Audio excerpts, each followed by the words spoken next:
Hi friends, అందరూ ఎలా ఉన్నారు? నేను చాలా బాగున్నాను. ముందుగా మీ అందరికీ హ్యాపీ శివరాత్రి. నేను మీకు మా ఇంట్లో శివరాత్రి రోజు చేసే హడావుడి ఎలా ఉంటుందో చూపిస్తాను ఈ వీడియోలో. మేమైతే ప్రతి శివరాత్రికి మా ఇంట్లో రథం ముగ్గేస్తాము. ఎందుకో మీకు తెలుసా? మీకు తెలిస్తే కామెంట్ చేయండి. శివరాత్రి రోజు శివుడికి పార్వతీదేవికి కళ్యాణం చేస్తారు కదా. కళ్యాణం అయిపోయిన తర్వాత సాయంత్రం పూట దేవుడు ఊరేగింపు వస్తుంది కదా. ఆ ఊరేగింపుకు వచ్చిన దేవుడు మన రథం వేస్తే ఆ రథంలోంచి మన ఇంట్లోకి వస్తాడని నమ్మకం అన్నమాట. అందుకని రథం వేసి దేవుడిని ఇంట్లోకి ఆహ్వానిస్తారు. నాకు తెలిసిందైతే ఇది. మీకేమైనా తెలిస్తే కామెంట్ చేయండి. నాకైతే ముగ్గులు వేయడం అంటే చాలా ఇష్టం. ఎప్పుడు ఏదో ఒకటి కొత్త కొత్తగా వేయాలని చూస్తూ ఉంటాను. ఎప్పుడు గీతలతో రథం ముగ్గు, చుక్కలతో రథం ముగ్గు వేసి బాగా బోర్ కొట్టేసింది. అందుకే గీతలు, చుక్కలు, పువ్వులు అన్నీ కలిపేసి కొత్తగా రథం వేద్దామని ఇలా వేశాను. మీకు నచ్చిందా? మీకు నచ్చితే లైక్ చేయండి. ఎవ్రీ ఇయర్ న్యూ ఇయర్కి ఒకసారి కలర్స్ తీసుకుంటాను. సంక్రాంతికి, శ్రీరామనవమి, ఉగాది ఇలా ఫెస్టివల్స్ ఎప్పుడు వచ్చినా ఇంకా కలర్స్ యూజ్ చేసి ముగ్గు వేస్తాను. ఇప్పుడు కూడా ఆ కలర్స్తోనే కొంచెం సింపుల్గా కలర్స్ వేశాను. నాకైతే చాలా బాగా అనిపించింది అనమాట. క్యూట్గా ఉంది అనిపించింది. మనం ఎంత కష్టపడి వేసినా ఫైనల్గా దాని లుక్ చూసిన తర్వాత మనం పడ్డ కష్టం అంతా మర్చిపోతాం కదా. మీకు కూడా నచ్చిందా? నచ్చితే ప్లీజ్ లైక్ చేయండి. మన ఫెస్టివల్స్ అంటేనే దేవుడి పూజ కంపల్సరీ ఉంటుంది. ఇదే పెద్ద టాస్క్ అనమాట. పూజ గదంతా క్లీన్ చేసి ఫోటోలన్నీ క్లీన్గా తొడవాలి. ఇప్పుడు నేను మీకు ఒక టిప్ చెప్తాను. ఫోటోలు తుడుచుకునేటప్పుడు సింపుల్గా నీట్గా అయిపోవడానికి ఫస్ట్ మీరు ఒక పొడి క్లాత్ తీసుకోండి. కింద ఒక పేపర్ పరుచుకోండి. మనం ప్రీవియస్గా పెట్టిన కుంకుమ బట్టలు ఉంటాయి కదా, వాటిని ఆ పేపర్ మీద పడేటట్టు పొడి క్లాత్తో రబ్ చేయండి. అప్పుడంతా ఆ పేపర్లో పడిపోతుంది. తర్వాత తడి క్లాత్ తీసుకొని ఫోటోలన్నీ నీట్గా తుడిచేయండి. అప్పుడు కుంకుమ మరకలు, పసుపు మరకలు ఏమీ బట్టల మీద పడకుండా ఉంటాయి. ఫోటోలు కూడా నీట్గా కనిపిస్తాయి. ఈ టిప్ ట్రై చేయండి, చాలా బాగుంటుంది, మీకు బాగా యూజ్ అవుతుంది. ఆ తర్వాత మనం గంధం కలుపుకొని నీట్గా బొట్లు పెట్టుకొని వాటి మీద కుంకుమ బొట్లు పెట్టుకోవడమే. ఇలా 1 by 1 ఫొటోస్ అన్ని గంధము, కుంకుమ పెట్టుకొని పక్కన పెట్టుకోవాలి. తర్వాత పూజ గదినంతా నీట్గా తుడిచేసుకొని నేను ఇదంతా చేస్తుంటే మధ్యలో మా దేవాంశ్ వచ్చాడు. మీ అందరికి హాయ్ చెప్తున్నాడు. ఏ పని చేస్తున్నా సరే మధ్యలో వచ్చి దూరతాడు అనమాట. ఆ వీడియో తీస్తుంటే అందరికీ హాయ్ చెప్పమంటే హాయ్ చెప్తాడు. నెక్స్ట్ ఇంకా అర్మర్లో పేపర్లు వేసేసి దేవుడి ఫోటోలు నీట్గా సర్దేసుకోవాలి. నేను ఆల్రెడీ బొట్టులు పెట్టిన ఫోటోలన్నీ తీసేసి మమ్మీ మమ్మీ నాకు ఇది ఇవ్వు, నాకు ఇది ఇవ్వాలని ఫొటోస్ అన్ని లాక్కుంటున్నాడు. ఇంకా వాడి నుంచి తప్పించుకోవడానికి ఫాస్ట్గా ఫొటోస్ అన్ని సెట్ చేశాను. ఫైనల్గా ఇలా ఉందన్నమాట. ఫోటో సెట్ చేసిన తర్వాత ఎలా ఉంది, నీట్గా ఉందా లేదా కామెంట్ చేయండి. ఈ వీడియో కనుక మీకు నచ్చినట్టయితే please like, share, subscribe to my channel. తర్వాత ఇంకా పూజ సామాన్లన్నీ నీట్గా కడిగేసాను. మొత్తం శుభ్రంగా కడిగేసి ఒక ప్లేట్లో పెట్టి ఆరబెట్టాను. రాగి పాత్రలు తెల్లగా రావడానికి నా ఛానల్లో ఆల్రెడీ ఒక టిప్ అప్లోడ్ చేశాను. మీకు ఎవరికైనా ఇంట్రెస్ట్ ఉంటే చూడండి. ఆ పేస్ట్తో క్లీన్ చేస్తే మనం ఎక్కువ ప్రెషర్ పెట్టకుండానే రాగి పాత్రలు వైట్గా అవుతున్నాయి. తర్వాత పూజ గదిలో రౌండ్గా పసుపు రాసి కుంకుమతో వెంకటేశ్వర స్వామి నామం పెట్టాను.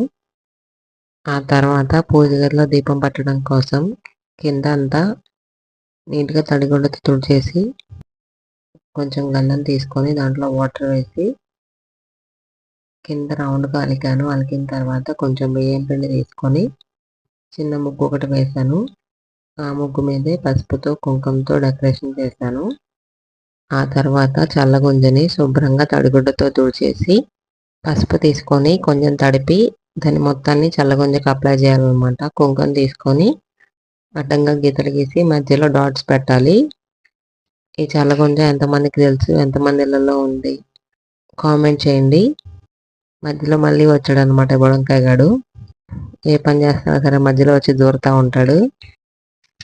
ఈసారి వచ్చి హాయ్ చెప్పట్లేదు అనమాట. కెమెరా ముందు నుంచో డ్యాన్స్లు వేస్తున్నాడు. హాయ్ చెప్పరా అంటే హాయ్ చెప్తున్నాడు. మేము ఇల్లు కట్టుకున్నప్పుడు దీన్ని తీసుకొని ఇంట్లోకి వచ్చామన్నమాట.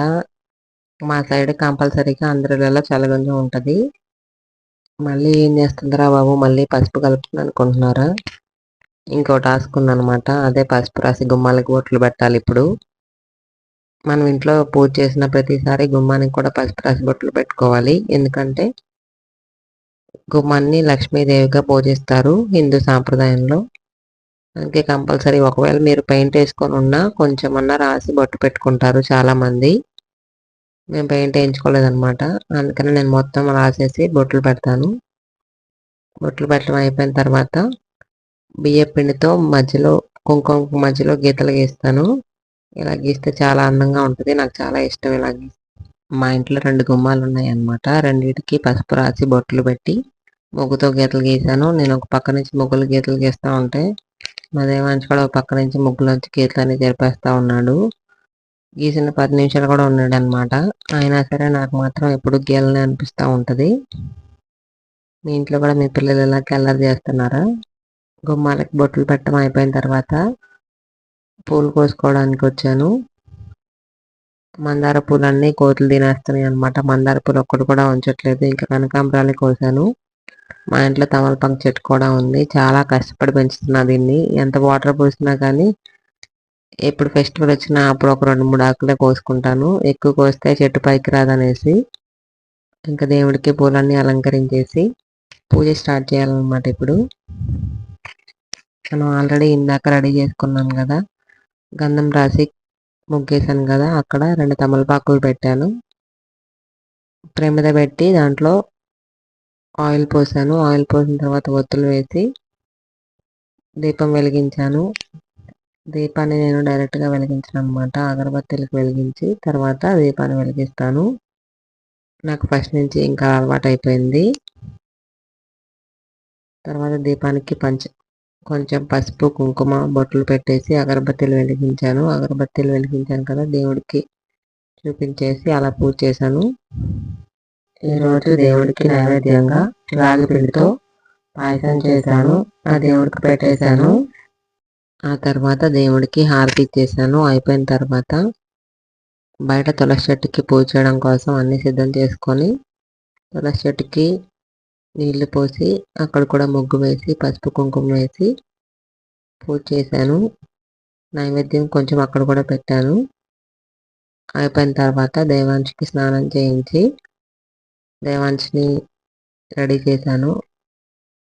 ఇంకా పూజ అంతా అయిపోయిన తర్వాత దేవాంశి కూడా వచ్చి పరమ భక్తుల్లాగా దండాలు పెడుతున్నాడు అనమాట. చూడండి ఎలా పెడుతున్నాడు. ఇంకా అయిపోయిన తర్వాత మా ఊర్లో బ్రహ్మంగారి గుడిలో శివరాత్రి రోజు పోతులేరు వీర బ్రహ్మేంద్ర స్వామి కళ్యాణం జరిగిద్ది. లోపల టెంపుల్ ఇలా ఉంటుంది అనమాట. ఇక్కడ చిన్న చిన్న విగ్రహాలు ఉంటాయి. ఫస్ట్ లోపల గర్భగుడిలో శివలింగం ఉంటుంది. శివలింగం వెనకాల పోతులూరు వీర బ్రహ్మేంద్ర స్వామి గోవిందమ్మ అమ్మవార్లు ఉంటారు. ఉత్సవ విగ్రహాలు ఉంటాయి కదా, వాటికి కళ్యాణం చేస్తున్నారు. ఇప్పుడే జీలకర్ర బెల్లం అయిపోయింది. అందరూ వచ్చి అక్షంతలు వేస్తున్నారు. సాయంత్రం పూట ఉత్సవ విగ్రహాలని ఊరేగింపుగా తీసుకొస్తారు. భోజనాలు చేస్తున్నారు అందరూ. మేము కూడా క్యూ లైన్లో నించొని భోజనం చేసేసాము. ఇంకా ఫైనల్గా ఇంటికి వచ్చేసాం అనమాట. అంతే ఈ వీడియో. ఈ వీడియో మీకు నచ్చినట్టయితే please like, share, subscribe to my channel. Bye bye.